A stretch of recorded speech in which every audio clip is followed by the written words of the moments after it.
త్యాగాలకు ప్రతీక మొహరం పండుగను పురస్కరించుకుని నిజాంపేట మండల కేంద్రంలో శుక్రవారం పీర్లను ఊరేగింపుగా నిర్వహించారు.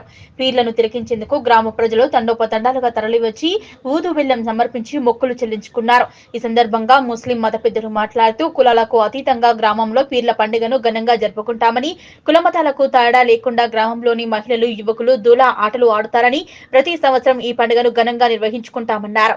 మండల గ్రామ ప్రజలకు మొహరం పండుగ శుభాకాంక్షలు తెలుపుతూ అల్లా దయ వల్ల వర్షాలు సమృద్ధిగా కురవాలని, పాడి పంటలు సుభిక్షంగా పండాలని వేడుకున్నామన్నారు. ఈ కార్యక్రమంలో జాఫర్, అబ్దుల్ పాషా, అబ్దుల్ కాసిం, ఫెరోజ్, హసీన్, షాదుల్, రఫీల్, ఆసిఫ్, ఫయాజ్ తదితరులు పాల్గొన్నారు.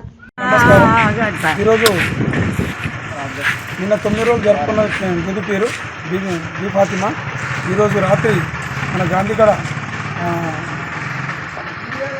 ఎక్కువ శాతంలో జనాభా వచ్చి ఇక్కడ మంచి జాతర వేసుకుందామని అనుకుంటున్నాం. అందరూ కంపల్సరీగా రావాలి. అలాగే ఈ జాతరకు ప్రతి కులభేదాలు లేకుండా అందరూ రావాలని మా యొక్క నుంచి మీకు పిలవడం జరుగుతుంది. हर साल में ये मुहर्रम का हम हर साल अच्छा कर लेते मोहब्बत से। हर आदमी भी मानते मुहर्रम के लिए, हम खुशी से हर साल कर लेते।